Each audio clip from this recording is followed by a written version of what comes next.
Bonjour Jacques. Bonjour. Eh bien, on va te poser quelques questions. Est-ce que tu aurais des choses à nous dire sur cette peur sociale de l'autre, du terrorisme, et comment la société gère ça collectivement? Il y a beaucoup de choses à dire sur la peur à l'heure actuelle et comprendre comment ça fonctionne au niveau social et comment les médias interviennent dans ce système de peur. La peur, il faut bien comprendre que une émotion de base qui sert à la survie de l'individu et du groupe.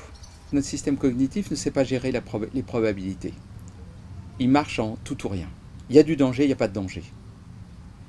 Donc, même si c'est, par exemple, si vous avez 10% de danger, 1% de danger, 0,1% de danger, 1 dix millionième de danger, pour la plupart des gens, c'est exactement la même chose. Et les médias vont vont faire une amplification. Comment fonctionnent les médias? Les médias, si on voit une société comme une sorte d'organisme, les médias sont le système sensoriel et nerveux qui va amener les informations au centre et à toutes les autres cellules, à l'organisme.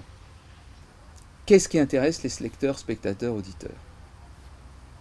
Avant tout, c'est tout ce qui est dangereux, ce qu'on vient de dire. Donc, tout ce qui est dangereux est survalorisé par rapport au reste par les médias. Donc, dès qu'il y a une information, un événement, qu'il se passe quelque chose, on ne parle que de ça. Donc tout ça c'est amplifié par le système des médias. C'est-à-dire que si vous regardez la télé, si vous regardez les journaux, si vous écoutez la radio, on ne parle que de ça pendant un certain temps. Donc la personne va être complètement inondée, saturée de ces informations-là, qui sont que des informations de peur, de danger. Comment elle réagit avec son cerveau archaïque, comme tout le monde? Eh bien automatiquement, elle va créer du stress et de la peur. Et elle va se préparer à l'attaque et à la défense, alors que ça se passe à des centaines de kilomètres et qu'elle n'a rien à faire. Et qu'elle même ne peut rien y faire. Quels conseils, explications ou exercices tu aurais pour quelqu'un qui serait dans cette peur-là? Première chose, fermer les médias. Pof. La deuxième chose, c'est l'aspect pratique individuel, c'est respirer. Aller marcher. C'est étonnant comme les pratiques les plus simples sont les plus importantes. Elles ne demandent rien.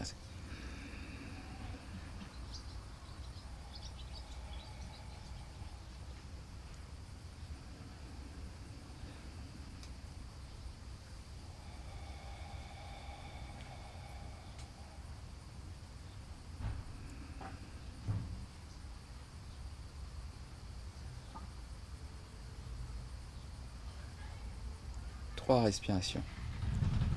À faire 10 fois par jour. Vous voyez, le docteur Jacques vous dit, c'est la meilleure chose à faire. Respirer.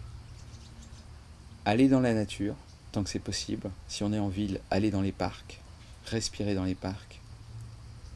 Marcher dans la nature.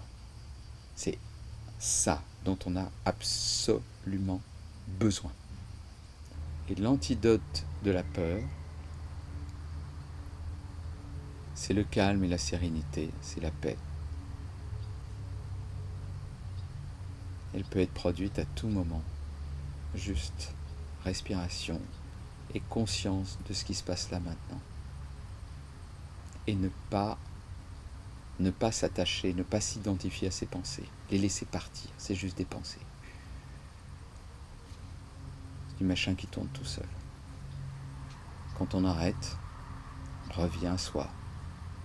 Calme,